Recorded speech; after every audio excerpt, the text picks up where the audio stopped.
और क्या हाल है भाइयों के। Good morning everyone. तो लास्ट क्लास में हम लोगों ने बिजनेस एनवायरनमेंट चैप्टर स्टार्ट कर दिया था और हम लोगों ने बिजनेस एनवायरनमेंट के जो फीचर्स थे वो फीचर्स भी पढ़ लिए थे। आज हम स्टार्ट करेंगे एक नए टॉपिक के साथ and that is importance of business environment. कि अगर कोई भी ऑर्गेनाइजेशन बिजनेस एनवायरनमेंट को एनालाइज करता है तो बिजनेस एनवायरनमेंट को एनालाइज क्यों करेगा, और अगर वो एनालाइज कर रहा है तो उससे उनको फायदा क्या होगा, या फिर ये उन लोगों के लिए इतना इंपॉर्टेंट क्यों है। ठीक है, हम लोगों ने लास्ट क्लास में बिजनेस एनवायरनमेंट का एक डेफिनेशन भी देखा था जिसको हम लोग एक बार फटफट रिवाइज कर लेते हैं कि business environment is technically what. Business environment is the sum total of all the external forces that are outside the control of an organization but can significantly affect the performance of an organization। ये हम लोगों ने देख लिया था। तो आज हम स्टार्ट करेंगे इसके इंपॉर्टेंस के साथ और हम लोग इसका पहला इंपॉर्टेंस देखते हैं बेटा।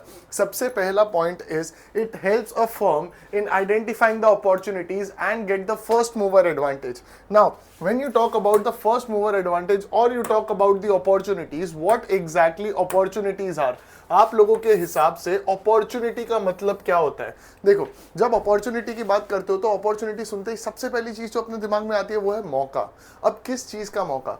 जब आप लोग बात करते हो अपॉर्चुनिटी की तो अपॉर्चुनिटी बिजनेस एनवायरनमेंट के टर्म में हर वो एक्सटर्नल ट्रेंड या चेंज है। क्या है? एक्सटर्नल ट्रेंड या फिर एक चेंज जो क्या करता है बेटा, जो इसकी परफॉर्मेंस को इंप्रूव करने में हेल्प करता है। किसको इंप्रूव करने में हेल्प करता है बेटा? परफॉर्मेंस को इंप्रूव करने में हेल्प करता है। अपॉर्चुनिटी का मतलब क्या हो गया? अपॉर्चुनिटी हर वो एक्सटर्नल ट्रेंड है या चेंज है जो एक ऑर्गेनाइजेशन को हेल्प करती है उसका परफॉर्मेंस सुधारने में। अब अगर हम लोग इसको एक सिंपल एग्जांपल के साथ समझे तो करंट सिनेरियो में हम लोगों को पता है कि गूगल पे और सारे इलेक्ट्रॉनिक पेमेंट जो भी वॉलेट्स वगैरह हैं वो सब बहुत ज्यादा प्रमोट हो रहे हैं।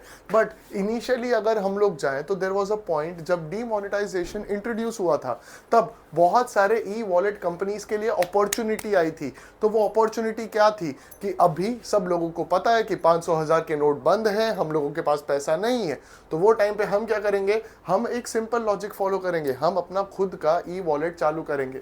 तो ये क्या हो गया बेटा? ये एक अपॉर्चुनिटी हो गई। अब इसको हम लोग इसका हम लोग आगे का कंटेंट समझते हैं। अपॉर्चुनिटीज का मतलब क्या है? Opportunity refers to positive external trends और changes that will help a firm in improving its performance, जिसकी वजह से एक ऑर्गेनाइजेशन अपनी परफॉर्मेंस को सुधार सकता है। और ये चीज याद रखिएगा कि जब आप अपॉर्चुनिटी की बात करते हैं so it is always positive, क्योंकि आप लोग अपॉर्चुनिटी को कभी नेगेटिव टर्म्स में नहीं समझते हो।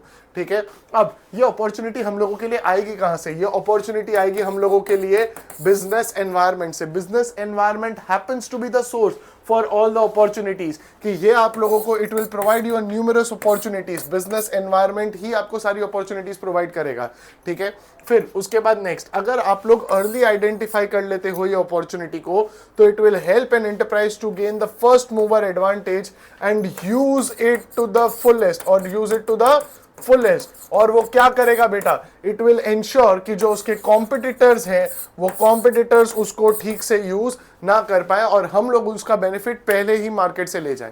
चलो, अब अगर वो टाइम पे देखा जाए तो पेटीएम मार्केट में बहुत ज्यादा चलता था। ऐसा नहीं है कि बाकी सारे के सारे वॉलेट्स नहीं चलते थे, बट उस टाइम पे Paytm was the most accepted और इसकी वजह से पेटीएम ने अच्छा खासा गुडविल भी बना लिया था एक पॉइंट तक। ठीक है, तो वो क्या था बेटा? वो उसके लिए अपॉर्चुनिटी था। Early identification of opportunity, it will help a firm in what? In gaining the first mover advantage and using it to the fullest rather losing it to the competitors. कि मेरा कॉम्पिटिटर यूज करे उससे पहले ही मैं वो opportunity को पूरे तरीके से यूटिलाइज कर लूंगा। यहां तक समझ आया? यहां तक क्लियर है? So this is exactly what the first point is all about. It helps in identifying opportunities and provides first mover advantage. ठीक है, अपॉर्चुनिटी का मतलब क्या होता है बेटा? अपॉर्चुनिटी हर वो पॉजिटिव एक्सटर्नल ट्रेंड या चेंज है, एक्सटर्नल ट्रेंड या चेंज है जो क्या करता है बेटा? It helps in improving the performance, it helps in improving the performance of an organization. समझ में आया? अब ये अपॉर्चुनिटीज आएंगी कहां से आपके लिए? ये आएंगी सारी की सारी बिजनेस एनवायरनमेंट से, जो हम लोगों ने देखा। फिर उसके बाद अगर आप लोग ये बिजनेस एनवायरनमेंट की अपॉर्चुनिटीज को अर्ली आइडेंटिफाई कर लेते हो तो उससे आपको क्या बेनिफिट मिलेगा? उससे आपको एक ये बेनिफिट मिलेगा that you will be able to use it to the fullest rather losing it to the competitors, कि आप उसको बेस्ट तरीके से यूज कर पाओगे और आपके कॉम्पिटिटर्स उसको यूज नहीं कर पाएंगे। नाउ क्या ये पहला पॉइंट सब लोगों को क्लियर है? ग्रेट। अब हम लोग आगे बढ़ते हैं और हम लोग बढ़ते हैं नेक्स्ट इंपॉर्टेंस की तरफ।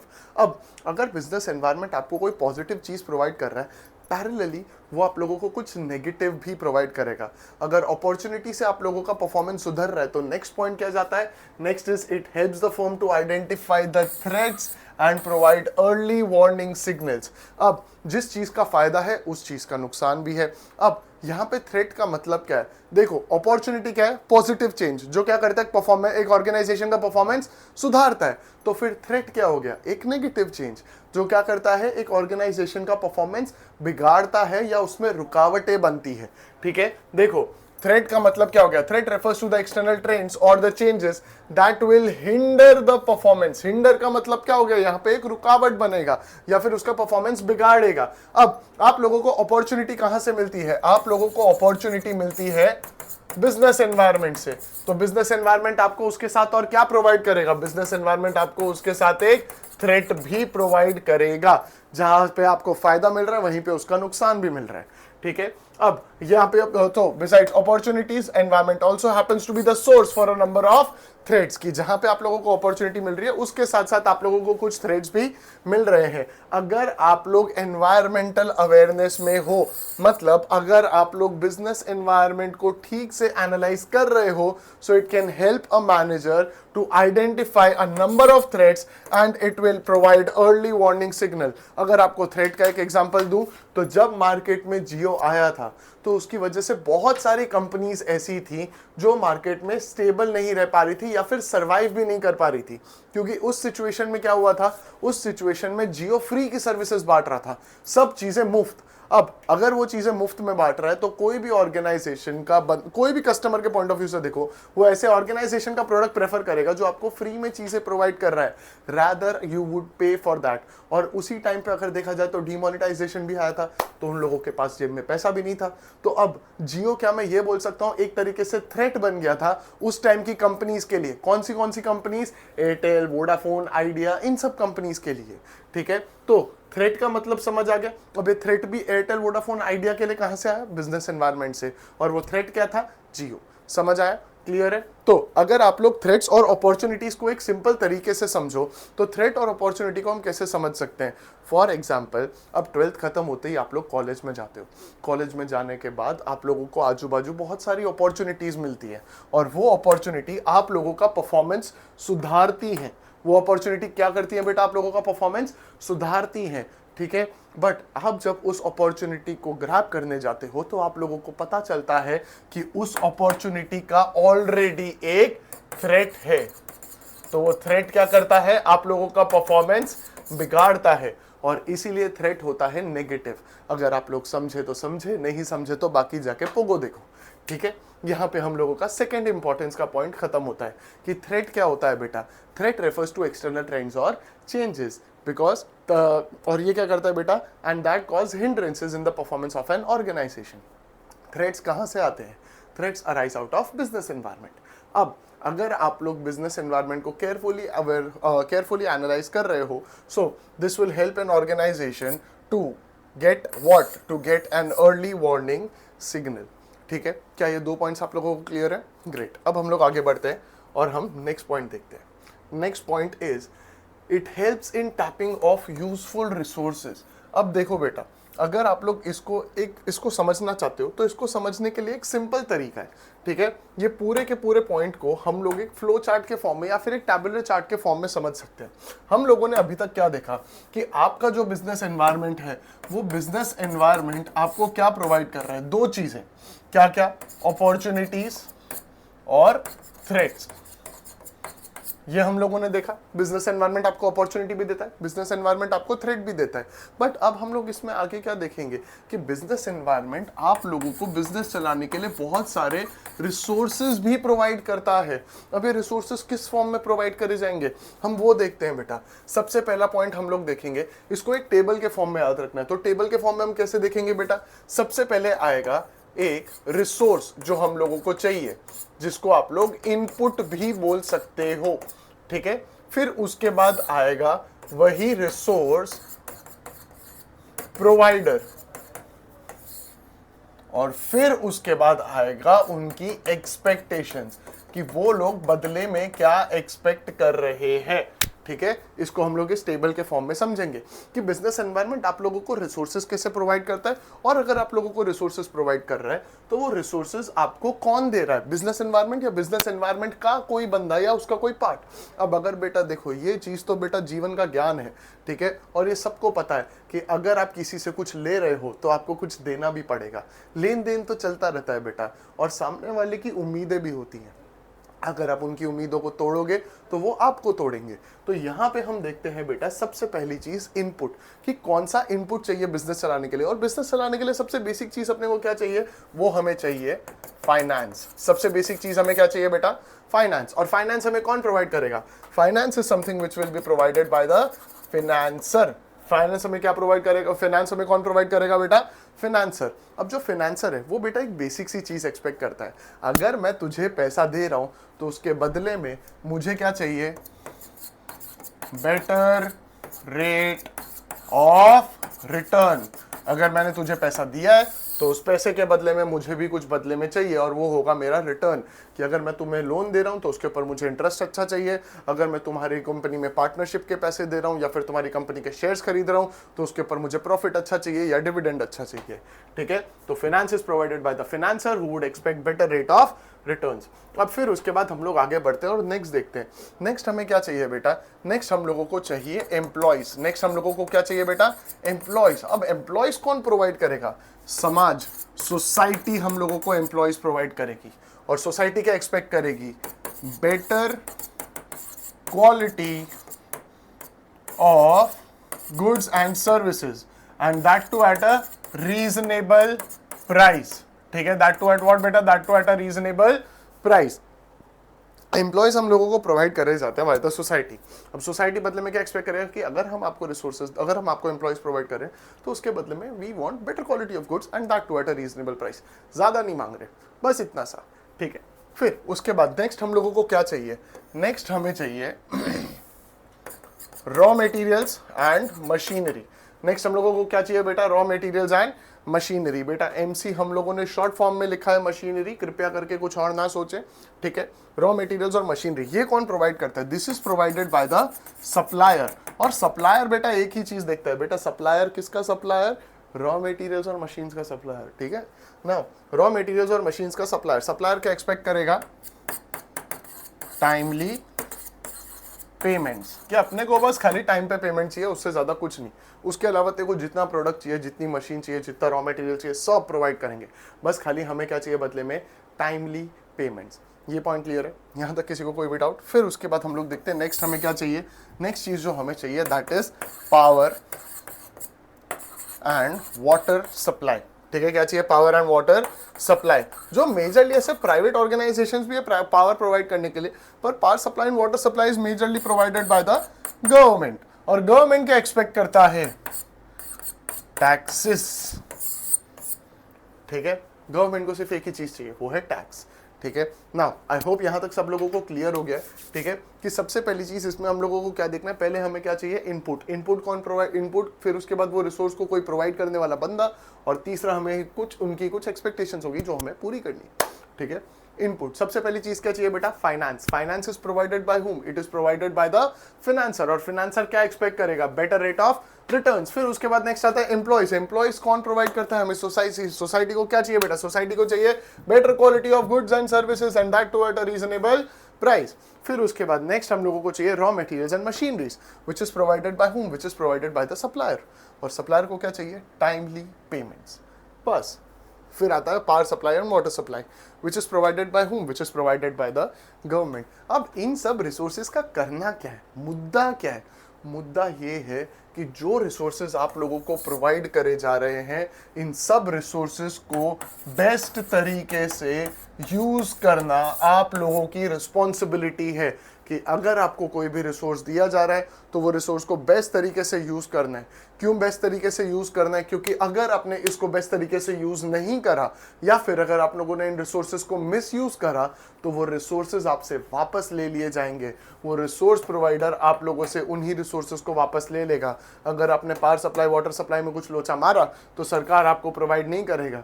अगर आप टाइम पे पेमेंट नहीं दे रहे हो, सप्लायर आपको रॉ मटेरियल नहीं देगा, समाज का भला नहीं कर रहे हो, एम्प्लॉयज प्रोवाइड नहीं करे जाएंगे, पैसे डुबाओगे तो फाइनेंसर गायब हो जाएगा या फिर आप लोगों से पैसे वापस ले लिए जाएंगे। So this is what the point is that these resources should be utilized to the fullest. These resources should be utilized to the fullest. आप लोग इसको बेस्ट तरीके से यूज करो, otherwise these resources would be revoked, आपसे वापस ले लिए जाएंगे। समझ आया? क्लियर है? अब हम लोग एक बार इसका कंटेंट देखते हैं बेटा। ठीक है, सबसे पहले environment is the source for various resources of running business. Business चलाने के लिए अपने को बहुत सारे रिसोर्सेज चाहिए और हम लोगों को वो रिसोर्सेज कौन प्रोवाइड करेगा बेटा? वो रिसोर्सेज हम लोगों को प्रोवाइड करेगा business environment. To engage in any type of activity a business enterprise assembles various resources, जैसे फाइनेंस हो गया, मशीन हो गया, रॉ मटेरियल हो गया, पावर एंड वाटर, लेबर, ये सारी चीजें जो हम लोगों ने अभी इनपुट्स में देखी from its environment including financiers, government and suppliers, जो हम लोगों ने वापस अभी देखा। ठीक है, फिर उसके बाद यहां पे क्या बोला गया है? They decide to provide this resources with their own expectations, कि उन लोगों की कुछ एक्सपेक्टेशंस भी होती है। पहला कॉलम इनपुट्स का हो गया, दूसरा रिसोर्स प्रोवाइडर या इनपुट प्रोवाइडर हो गया। फिर उसके बाद अब ये लोग क्या करेंगे बेटा? The business enterprise supplies the environment with its output such as goods services for the customers, goods and services for the customers, वो हम लोगों ने देख लिया बेटा। Payment of taxes to the government, वो भी हम लोगों ने देख लिया। रिटर्न ऑन फाइनेंशियल इन्वेस्टमेंट, ये भी देख लिया, एंड सो ऑन। ठीक है, कि अगर आप लोगों ने इनमें से कोई भी रिसोर्सेज को मिसयूज करा तो आप लोगों से वो रिसोर्सेज वापस ले लिए जाएंगे। Am I clear with this? यहां तक किसी को कोई भी डाउट? ओके ग्रेट, अब हम लोग आगे बढ़ते हैं। Next, it helps in coping up with rapid changes. Next is what? It helps in coping up with rapid changes. अब ये हम लोगों ने है ना बिजनेस एनवायरनमेंट के फीचर में, जो मैंने आपको बोला था डायनामिक में, कि ये एक ही पॉइंट है जो बार बार बार बार बार बार बार बार पूरे चैप्टर में रिपीट होता रहेगा। ठीक है, तो हम लोग यहाँ पे क्या देखेंगे बेटा? सबसे पहली चीज, it helps in coping up with rapid changes. अब हम लोगों ने देखा था कि बिजनेस एनवायरनमेंट क्या है, बिजनेस एनवायरनमेंट कैसा है? स्टेबल है, डायनामिक है?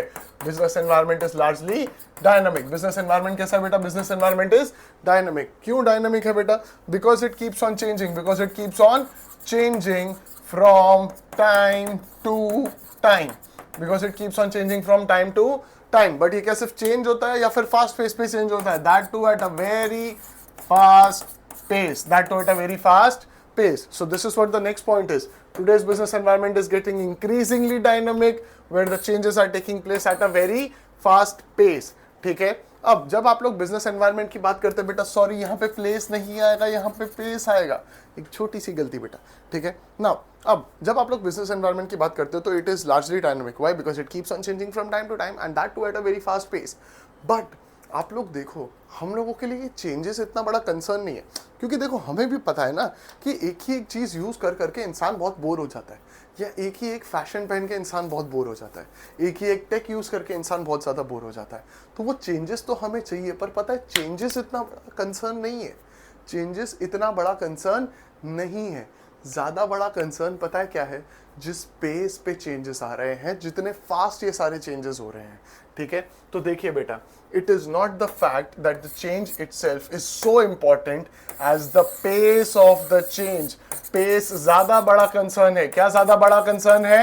pace than the change itself. क्योंकि बेटा देखो, बिजनेस एनवायरनमेंट चेंज तो होने ही वाला है, तो चेंज इतना बड़ा कंसर्न नहीं है जितना बड़ा कंसर्न हम लोगों के लिए पेस बन जाता है। चलिए, अगर देखा जाए तो with in a span of a year, अगर देखा जाए तो 2023 इनिशियली एआई बहुत ज्यादा फेमस हुआ था लोगों के बीच में। ठीक है, चैट जीपीटी जब मार्केट में आया था तब वो सिर्फ एक लौता एआई टूल इतना नोन लोगों में एग्जिस्ट करता था। बट अगर करंट सिनेरियो में तुम लोग देखो तो एआई टूल्स की भरपूर लगी हुई है बेटा। अगर आप लोग देखो तो पूरा भंडार बना हुआ है मार्केट अब एआई टूल से। क्यों? बिकॉज अब इतने ज़्यादा जल्दी वो चेंजेस आ रहे हैं कि एआई मेजॉरिटी लोगों की जॉब खा जा रहा है, कि लोग अब कंप्लीटली एआई पे रिलाई कर रहे हैं। पहले there used to be a time जहाँ पे लोग एक्सेल कोर्सेज, ओरेकल, ये सारे जो भी कोडिंग लैंग्वेजेस होते हैं, पाइथन वगैरह, ये सब सीखते थे। अब लोग एआई सीख रहे हैं, एआई बनाना नहीं, एआई यूज़ करना। क्यों? बिकॉज उनको पता है कि ये चेंज अब हम लोगों के लिए ज़्यादा इंपॉर्टेंट है। तो बिजनेस एनवायरनमेंट चेंज हो रहा है वो प्रॉब्लम नहीं है, जिस पेस पे चेंजेस आ रहे हैं वो ज़्यादा बड़ा कंसर्न है। ठीक है। सो इसके लिए हम लोगों को क्या करना है बेटा, जो भी ये मार्केट कंडीशंस है, अगर आप लोगों को ये सारे के सारे चेंजेस, जितने भी ऑर्गेनाइजेशन के चेंजेस हैं, अगर आप लोगों को ये चेंजेस के साथ आप लोगों को कोप अप करना है, तो उसके लिए in order to effectively cope up with the significant changes, management must understand and examine the environment. कि कोई भी ऑर्गेनाइजेशन को अगर ये चेंजेस के साथ कोप अप करना है, तो ये चेंजेस के साथ कोप अप करने के लिए इनको क्या करना है बेटा, effectively and efficiently analyse what, analyse the business environment. ठीक है, कि आप लोगों को बिजनेस एनवायरनमेंट को ठीक से एग्जामिन करना है और उसको एनालाइज करना है। ठीक है, समझ आया। तो it helps in coping up with rapid changes. क्या बोलता है कि बिजनेस एनवायरनमेंट कैसा है बेटा, बिजनेस एनवायरनमेंट स्टेबल है, डायनामिक है, डायनामिक है। It keeps on changing from time to time and that too at a very fast pace. But हमारे लिए सबसे बड़ा कंसर्न क्या है, चेंज या pace? Pace. Thus the pace is a greater concern. The pace is a greater concern than the change itself. So in order to effectively cope up with these changes, an organization must carefully examine and analyze the business environment. ठीक है, क्या ये वाला point clear है सब लोगों को? Great. अब हम लोग आगे बढ़ते हैं और नेक्स्ट पॉइंट देखते हैं। It helps in assisting planning and policy formulation. ये क्या करता है बेटा, हम लोगों को क्या प्रोवाइड करेगा? It helps in assisting planning and policy formulation. चलो अब it helps in assisting planning and policy formulation क्या बोलता है ये देखते हैं। हम लोगों ने अभी देखा कि बिजनेस एनवायरनमेंट आप लोगों को क्या क्या प्रोवाइड करता है। हम लोगों ने अभी तक देख लिया कि बिजनेस एनवायरनमेंट आप लोगों को 3 चीजें प्रोवाइड करता है। वो 3 चीजें क्या क्या है बेटा? सबसे पहले आपको प्रोवाइड करता है अपॉर्चुनिटी, दूसरा क्या प्रोवाइड करता है? थ्रेट, और तीसरा पॉइंट हम लोगों ने क्या देखा? रिसोर्सेज। क्या बिजनेस एनवायरनमेंट आप लोगों को ये 3 चीजें प्रोवाइड करता है? Business environment happens to be the source of these 3 things बेटा। क्या क्या? Opportunity, threat and resources. अब अगर आप ये तीनों के 3 चीजों की बात करते हो, तो इसको यूज करके कोई भी एक इंसान अपने बिजनेस की प्लानिंग, पॉलिसी फॉर्मुलेशन और उसके साथ साथ अपनी स्ट्रैटेजी भी डिसाइड कर सकता है। समझ में आया? क्लियर है? देखो बेटा, इसका कंटेंट क्या बोलता है कि बिजनेस एनवायरनमेंट आपको 3 चीजें प्रोवाइड करता है। अगर मुझे कोई बिजनेस चालू करना है, तो क्या बिजनेस एनवायरनमेंट मुझे अपॉर्चुनिटी प्रोवाइड करेगा? हाँ, प्रोवाइड करेगा। बिजनेस एनवायरनमेंट को खाली ठीक से एनालाइज करना है। और दूसरा, क्या एट द सेम टाइम वो मुझे थ्रेट भी बताएगा कि भाई देख ये लोचा हो सकता है। हाँ, अब अगर तेरे पास बिजनेस चलाने के लिए रिसोर्सेज नहीं है, तो मैं तुझे वो रिसोर्सेज भी प्रोवाइड करूंगा। चलो ठीक है, तीनों की 3 चीजें मुझे बिजनेस एनवायरनमेंट ने दे दी, तो उसके साथ मुझे क्या करना है? सिर्फ उन सब चीजों को एक साथ लाके यूज करना है और अपने बिजनेस का एक प्लान बनाना है, एक पॉलिसी फॉर्म करनी है, एक स्ट्रैटेजी फॉर्म करनी है। समझ में आया? क्लियर है? So this is what the next point is, that business environment happens to be the source for all the opportunities, threats and resources. ठीक है, अब अगर आपको ये तीनों चीजें एक साथ मिल जाती है, so it will help in planning, policy and strategy formulation of an organization. तो चलो हम लोग एक बार इसका कंटेंट देख लेते हैं बेटा। Since environment happens to be the source of both opportunities and threats, और उसके साथ साथ एक और चीज क्या प्रोवाइड करता है हम लोगों को? अपॉर्चुनिटीज, थ्रेट्स और रिसोर्सेज। क्या प्रोवाइड करते हैं? अपॉर्चुनिटीज, थ्रेट्स और resources for a business enterprise, and it's understanding and analysis can be the basis for deciding the future course of action. Future course of action म्हणजे planning. Planning हम लोग बेटा आगे पूरा नेक्स्ट चैप्टर है जो हमारे बेसिक फंक्शंस ऑफ मैनेजमेंट है, 5 फंक्शंस ऑफ मैनेजमेंट है जो हम लोग पूरे पार्ट ए में पढ़ेंगे, that is planning, organizing, staffing, directing and controlling. तो हम लोग प्लानिंग आगे फ्यूचर में डिस्कस करेंगे ही एकदम इन डेप्थ, बट यहाँ पे हम लोग प्लानिंग का मतलब क्या है, यहाँ पे हम लोग बस खाली एक बेस तरीके से समझ लेते हैं कि वो एक ऑर्गेनाइजेशन को प्लान करने में हेल्प करता है। ठीक है, दूसरा deciding the training guidelines for the employees, and that is the policy, कि आप लोग एम्प्लॉयज से किस तरीके से काम करवाओगे, उसके लिए आप लोग पॉलिसी ड्राफ्ट करोगे। बस इतना सा समझ आया? क्लियर है? तो since business environment happens to be the source of all the opportunities, threats and resources, ठीक है, it helps in what? It helps in planning, policy और उसके साथ साथ स्ट्रैटेजी भी फॉर्म कर लेगा। समझ आया? क्लियर है? यहां तक किसी को कोई भी डाउट? ग्रेट। अब हम लोग आगे बढ़ते हैं और हम लोग नेक्स्ट पॉइंट देखते हैं। It helps in improving the performance of an organization. एक ऑर्गेनाइजेशन की परफॉर्मेंस कैसे इंप्रूव होती है यहाँ पे। चलिए, ये पॉइंट में आगे बढ़ने से पहले मैं आप लोगों से एक सिंपल सवाल पूछना चाहता हूँ। क्या आप लोग ये बात से एग्री करते हो कि आप लोगों का जो फ्यूचर है और आप लोगों का जो प्रेजेंट है वो दोनों इंटरलिंक्ड है? क्या आप लोगों को ये चीज लगती है ना? क्यों? बिकॉज आप जो प्रेजेंट में काम परफॉर्म कर रहे हो, क्या वही चीज़ फ्यूचर में परफॉर्म, वो आपको क्या फ्यूचर अफेक्ट करेगी? क्या मैं अभी जो काम कर रहा हूँ, अगर मैं अभी मेहनत कर रहा हूँ, तो क्या वो मेरा फ्यूचर परफॉर्मेंस अफेक्ट करेगी या नहीं? ऑब्वियसली करेगी. So this is how business environment helps in improving the performance of an organization. क्योंकि जो बिजनेस एंटरप्राइज अगर बिजनेस एनवायरनमेंट को ठीक से एग्जामिन और एनालाइज कर लेता है, तो वो सिर्फ और सिर्फ अपना प्रेजेंट परफॉर्मेंस ही नहीं, अपना फ्यूचर परफॉर्मेंस भी सुधार पाता है, और उसकी वजह से वो मार्केट में ग्रो अच्छा खासा करेगा. समझ में आया? क्लियर है? तो देखिए बेटा, final reason for understanding the business environment relates to whether it really makes a difference in the performance of an organization. बहुत सारी स्टडीज ने ये रिवील करा है that the present of an organization is closely linked with its future. So जो business environment, business enterprise carefully examine करता है business environment को, they are not only able to improve their present performance but also their future performance, and they are likely to grow in the market. ठीक है? तो देखो, many studies reveal that the future of an enterprise is closely bound up with what is happening in the environment. What is happening in the environment, इसका क्या मतलब हो गया आप लोगों का? प्रेजेंट. इसका क्या मतलब हो गया आप लोगों का? प्रेजेंट. ठीक है? So enterprise that continuously monitor the changes in the environment admit suitable practices, और वो क्या कर सकते हैं बेटा? वो क्या करेंगे? They will be able to sustain in the market for the long time. कि मतलब वो सिर्फ लॉन्ग टाइम में मार्केट में सस्टेन ही नहीं करेंगे, उसके साथ साथ वो मार्केट में ग्रो भी करेंगे. समझ में आया? क्लियर है? यहाँ तक किसी को कोई भी डाउट? तो यहाँ पे हम लोगों के जो इंपॉर्टेंस है वो इंपॉर्टेंस खत्म होते हैं, and will stop here for today. Thank you for watching the video. Wait for the next video to be uploaded, जहाँ पे हम लोग एक नया टॉपिक पढ़ेंगे. तो see you in the next class.